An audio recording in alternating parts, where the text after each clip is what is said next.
5 more days till the new mini set comes out, so I think it's pretty safe to say we're not gonna be seeing any nerfs till then. So in this video I will give you 5 of the best Hearthstone decks right now, so you guys know what to play with as well as what you're playing against, so you can easily reach Legend before the mini set hits. So if you're serious about Hearthstone, drop a like and subscribe to the channel, and don't forget to get Jaime for some Hearthstone coaching. Now, let's check out the decks. You are not prepared! Starting off with this variant of Mining Rogue, and nowadays it seems like Tess Greymane is a no-brainer inclusion in these decks, because you can get a lot of extra value out of her without even trying. We also have plenty of ways to bounce her back into her hand with Shadow Steps as well as Breakdance, as well as your Shadow of Demise, so Greymane can be absolutely brutal if you know how to play with her. The rest of the deck is same old standard Mining Rogue, even though we are having a couple of Cult Neophytes, so you can be pretty nasty against mirrors, or even against things like Thaddeus Warlock and whatnot, so yeah, that can definitely help a lot. We have the obvious combo with the Shattered Shambler that can get you into a quick 4 mana Scourge Illusionist, which in turn is going to give you Drill It a Kid, and that's a very good combo you can do literally as soon as turn 1 if you're going second, but for that to happen you have to have a perfect hand, including a Prep and Bone Spike, as well as the opponent playing a 1-drop you can kill. We also have Velorock, which is absolutely amazing after the latest buff to it, and you can get a ton of extra damage with that one, as well as a lot of extra value, because getting to discover cards that get discounted by free mana, that's no joke as well, and as well as going face, so that's pretty nice too.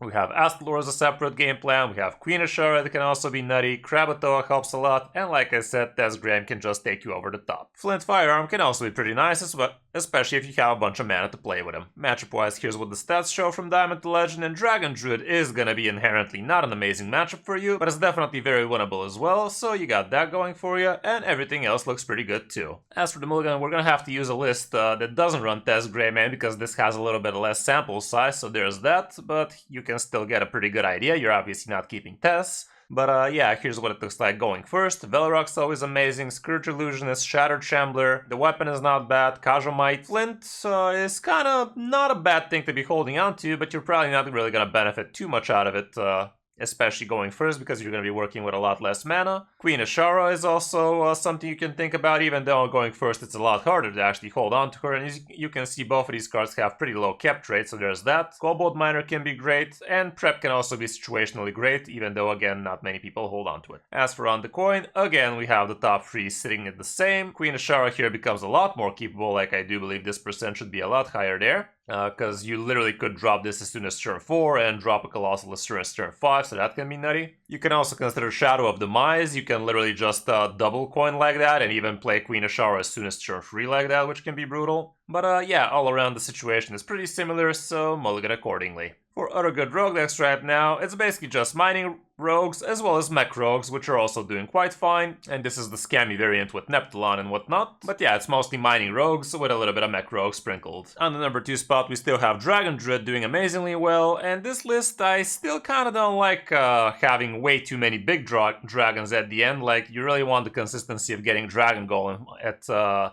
discounted down to 6, but we are running Alex, Faye, and Malagos, and out of these 3 I'd honestly cut Malagos if I was me, but you could also try the deck without Alex, because a lot of the time the opponent kind of knows you have the Alex around the corner, and they're gonna do their best to remove you from the board as well as get out of range from that 8 damage, so it could be a little bit scammy like that too. But yeah, right now this is the biggest sample size high win rate deck out there for Dragon Druid, so I guess it makes some sense to be considering these 3 big ones. The rest of the deck looks pretty standard. You have a couple of amalgams in here, and that can be super flexible. You could discover extra Dragon Golems, extra Fae, extra Alex. You could even discover things like Ysera, Raystraza, which in some cases could be good because in some cases the game will just last that long and you're gonna become Highlander eventually. So yeah, the amalgams can be super flexible, and make sure you're using these amalgams on dragons, because sometimes you might get baited into using it on the other amalgam. And that is definitely not something you want to be doing, especially if you're looking seriously for a dragon. Matchup wise, here's what the stats show, and basically Paladins are gonna be wrecking you, but everything else looks pretty great, aside from Mining Warrior, because they have a lot of control tools to get you off the board, so that's pretty annoying as well, and apparently Highlander Priest is not gonna be amazing if you manage to find one. Highlander Druid can also be rough, even though usually it's a good matchup. As for the mulligan, going first and second, Splish Splash and Cactus are always gonna be great. Summer Flower Chat can also be a keep, especially if you're already have the Splish Splash.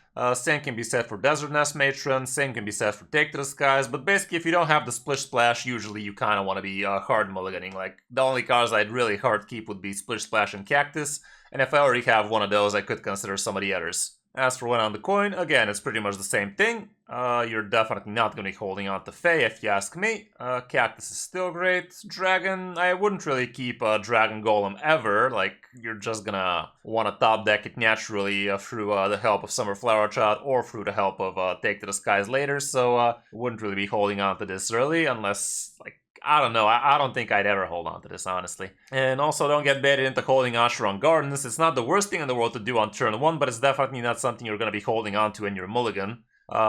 Because you much rather would play this when you have a little bit more dragons in hand, especially when you have the Dragon Golem in hand, which is the main reason why we're running this in the first place. With this deck, a lot of people think that you actually need to just kill the opponent with the help of Dragon Golems, but a lot of the times you're actually going to be able to be a lot faster than that. Like, a lot of the times you will be able to do some nutty stuff like turn 4 double buffed up Desert Nest Matron into another big dragon, like let's say Spinetail Drake to remove the board, or a couple of Amalgams to get extra stuff on the board. Like, don't always wait for the Dragon Golems. Some games they literally just don't want to come, like can't get any Summer Flowers, you can't draw them naturally, you can't find them, like you're just hiding very good in some of the games. So going for the Desert Nest Matron plan can definitely be very good in some of those matchups, so keep that in mind and be aware that this is a potential game plan you might want to be going for. And yeah, that will wreck your potential Dragon Golem synergy for later, because you're probably going to dispense plenty of dragons, but in most cases it's well worth it. On the first spot we still have also Treant Druids, and yeah, this deck is super cheap, super effective, and not that hard to play with, honestly. Like, the games with it are pretty fast, and as long as you know how to play this one, you should be climbing in no time. Like, this is literally a free deck. It has only 10 rares and nothing but commons, so no epics, no legendaries. You can literally start Hearthstone right now and hit legend with this thing by the end of the day. And I'm actually planning to do something like that soon. Like, we'll see how the mini set pans out, but I might be doing some 24-hour stream hit legend in the same day kind of deal after you've completed the tutorial. So be aware of that possibility for a stream in the future. But yeah, Treant Druid right now, super good deck. You just, the typical way you win with this deck is you start developing the board early, but don't overcommit to it. Like, don't start throwing all you have just so you're on the board super early. Like, in some matchups, maybe it's gonna work out, but a lot of opponents have good removals against you, and you gotta be aware of those removals, because if you get cleared and you've overcommitted in the first few turns, you're probably gonna have a hard time to actually redevelop on the board so you can actually build something unkillable. And the usual way you can win with this deck would be around turn 4, turn 5, you want to be building an unkillable board with the help of your coin, with the help of your Forest Seedlings becoming 2/2s after a few turns, and things like Soul of the Forest, Cultivation, and that kind of deal. Like, on turn 4, turn 5, you could be building up to 4 or 5 minions on the board with Soul of the Forest or with Cultivation on, so depending on the matchup, depending on what removal you're expecting from the opponent, you gotta know what kind of board you need to be going for so you can actually be hard to deal with from the boards, and that way you can actually stick the board and start connecting face and win from there. A lot of people are complaining they can't win with this deck, and my suspicion is they're always trying to hard tempo in their early turns. The opponent plays their single removal, clears everything, and they just can't redevelop fast enough, and they get taken from there. So be careful with situations like that. As for the matchups, as you can see, Paladins are not your friends still, Naga Priest is not going to be amazing, and also Frost Death Knight, if you manage to find one, and you shouldn't, should also be pretty bad for you, but all around climbing definitely is not an issue with this one. As for the mulligan, going first, here's what it looks like, and yeah, Cactus Construct amazing, Forest Seedling is also great, but try to hold on to it for a couple of turns in most cases. Witchwood Apple, on the other hand, is also pretty good. Aerosolizer gives you a lot of extra treants on the board, and that's gonna discount your cultivation by 2. Same can be said for Plot of Sin, as long as you play them as 2/2s, not 5/5s. The 5/5 ancients do not count down to your cultivation. Herald of Nature can be pretty nice, Blood Treant as well, but again, try not to tempo him out super early. Try to actually save him for the board where you want to really develop fast. Lingering Zombie can also be okay, but don't overkeep too many 1-drops, you know? Like, if you already have a Cactus, you probably don't want the Lingering Zombie. And as for on the coin, it's pretty much the same thing, but with a little bit of different order, but still pretty much same cards would apply. For other good druid decks, you can see plenty of different Treant druids, dragon druids. There's also Highlander druid doing awfully nice, especially in top 1000 legends. So if you have the bucks, this definitely has the bang to it. But yeah, it's basically nothing but Treant druid, dragon druid, and Highlander druid out there. So choose your fighter accordingly. On the number 4 spot, we can't have a top 5 without a pally list, and here we have aggro pally, which is still solid as ever, still a pretty busted deck, still not exactly hard to play with. And yeah, this is a very standardized list. We have Cantus, obviously. We're also utilizing Tyr in this one. Amidas is great, and that's all 3 of the legendaries we have in this one. We have a single copy of Horn of the Windlord. We have all of the good 1-drops which you pull with your Boogie Down. We have the Showdown combo with Prismatic Beam. Hand of Adal helps you draw out your stuff faster. It also discounts your Garden's Grace. Deputization Aura is also a great way to discount, same for Hammer while cycling. Jitterbug is also pretty nice, gives you tons of extra card draw. It's also a 4-attack minion, so you can revive it with the help of Tyr. And the other 4-attack minion we have is the Living Horizon, so those would be the 4-attack minions you could be reviving here. The 3-attack minion is only from the Showdown, but definitely don't go out of your way to get a free drop just because you want to fill Tyr with everything. It's really not what you're supposed to do with that deck. If it comes naturally, sure. If it doesn't, you're more than happy to play it for an extra 2-attack and a 4-attack, so keep that in mind. Keeper's Strength is still amazing, same for Prismatic Beam, even though it doesn't go face anymore. So yeah, the deck is super good. You could do some pretty nutty wins with the help of Countess, but you can close out a lot of games without her as well. Matchup wise, we don't really see that many bad ones, but Control Priest is still gonna be annoying, same with Highlander Shaman, which is really not that popular lately. Some of the Warriors would be a little bit on the negative, and Thaddeus Warlock is gonna be a pretty bad one for you too. Good news is you're 50-50 against Mining Rogues, and you're killing all of the Dragon Druids, so that's gonna be amazing for you. Mulligan wise, here's what it looks like going first. Boogie Down is always gonna be great, Hi-Ho is pretty nice, Jitterbug is not something I normally keep, but if you already have a good curve into it, it's pretty nice. Prismatic Beam, especially comboed with Showdown, could be something to consider, but it really comes down to the matchup. Like, if you know for a fact it's gonna be a board-centric matchup, maybe, but usually I wouldn't just straight up keep Prismatic Beam, honestly. Sinful Sous Chef and your Sanguine Soldier would be your best 1-drops, but even a Righteous Protector can make the cut if you don't have one of those already, but try not to overkeep too many 1-drops. In the end of the day, that's what we have Boogie Down for. Hand of Adal can also be a good keep, especially if you have Sanguine Soldier already. Hammer I usually don't really hold on to, but if you're expecting a key minion, like let's say Demon Hunter with the 1-3 Naga, it might be worth thinking about. Showdown might be something to consider again, but I would usually consider that only with Prismatic Beam already, but it is something to think about. Deputization Aura might also be good, but try to be curving into it. As for On the Coin, literally the same stuff, but here we can also see Living Horizon being a lot more keepable, especially if you already have a Sinful Sous Chef in hand, and that way you usually go turn 1 Sinful Sous Chef, turn 2 Hero Power, and turn 3 you can drop the Living Horizon as well as one of the Silver Hands, and that can be pretty powerful. For other good pally decks,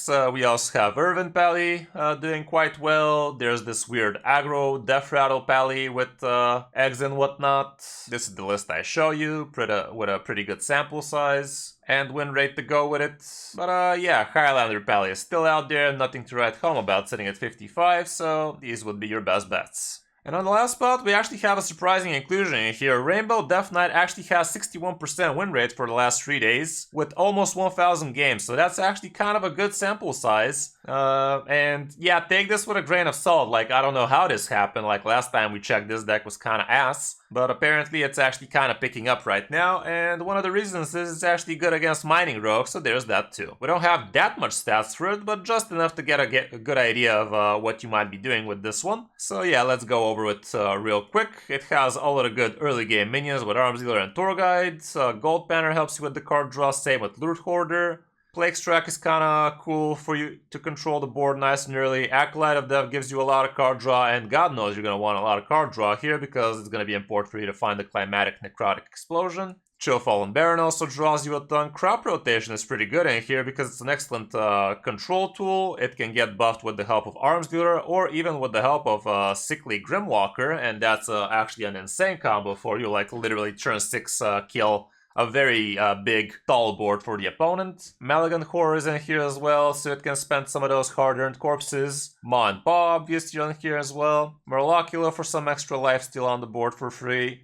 Thessarian is also kind of nice. Corpse Bride got buffed, so she's kind of cool as well now. Obviously including the Primus, couple of Stitched Giants. And yeah, we have Climatic Necrotic Explosion at the end, as well as Reska. Basically with this one you want to be spending a lot of corpses, you want to be nice and good on the board, tempoing out stuff, spending corpses, so you can get a big Climatic Necrotic at the end. So yeah, should be an interesting deck, and you might want to try it out before the mini set comes out. You guys saw for the matchups, we literally don't have that much stats going, but it is what it is. And for the mulligan, we're gonna have to go with the Kept trade, because the others have way too many exclamation points. And yeah, people want to be keeping Gold Banner, Tour Guide, Arms Dealer when going first, Plague Strike, Loot Hoarder, Mind Paw, no-brainer most probably. Cho Fallen Baron makes a lot of sense. Depending on your hand already, you might want to consider Murloculus. Depending on your hand, you might consider these apparently. The win rate for them are kind of good. You might even consider holding the Explosion, as long as you already have a good hand, but apparently it's not that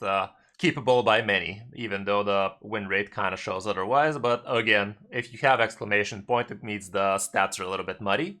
As for on the coin, again, you want your card draw, your Mind Paw, Arms Dealer. Yeah, it's literally the same thing, guys, you can see it. As for other good Death Knight decks, here's the list I showed you right now. 61% with almost 1000, like I said. Plague Death Knight is still doing pretty good, like it's literally the same stats like the Aggro Pally I showed you as well, but apparently this one's just better. We have some other smaller sample size Plague Decays out there. Highlander Blood Death Knight is also out there.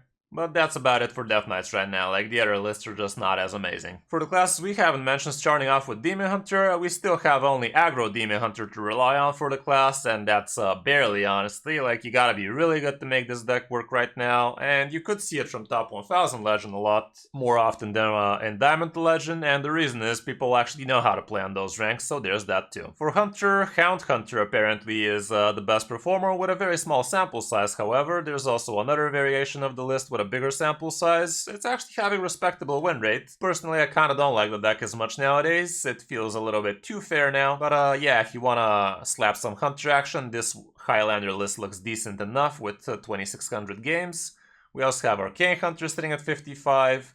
Cleave Hunter is looking interesting, 57% and almost 800 games. So those will be your options for Hunter. With Mage, Rainbow Mage, and Mining Rainbow Mage are still doing quite well, even though people just don't want to play them anymore after the nerfs. And yeah, we have like 57-ish% win rate for both of them. You gotta actually be kind of good with the deck in order to pull better win results with this one, and you probably can.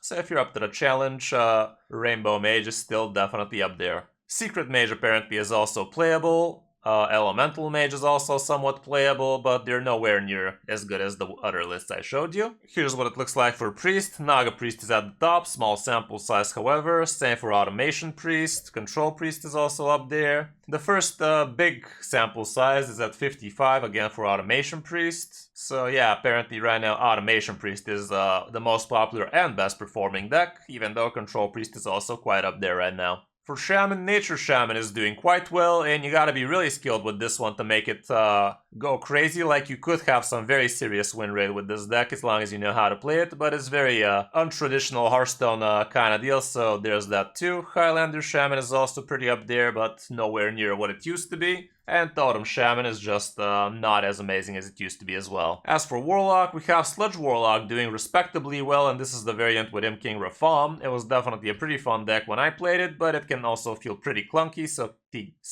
take that in mind. There's also different variations of Sludge Warlock. There's also Thaddeus Warlock out there, which is pretty annoying. And we can also see some Highlander Warlock action with 54-ish% win rate. Not that big a sample size, but it's also worth checking out if you want to be playing that kind of deck. And lastly, we also have Warrior with several different iterations of Mining Warrior and Control Warrior. And honestly, I've tried them all, and they all felt pretty fun, pretty amazing. Games with them are slower, obviously, but they're still pretty worth checking out. So yeah, if you want to be playing Warrior right now, it's actually a pretty good time to do so. There's also Rock and Roll Warrior out there, but as you can see, the stats are not as amazing as they used to be, and it's sitting at 52, still decent sample size, but it's kind of very predictable kind of deck, and that kind of hurts it. So that's gonna be it for this top 5, guys. Hope this helps you figure out what you want to be climbing with before the new mini set comes out. After that happens, you can be sure I will give you guys another top 5 as soon as we have some reliable stats. So if you're serious about Hearthstone, drop a like and subscribe to the channel. And don't forget you can hire me for some Hearthstone coaching.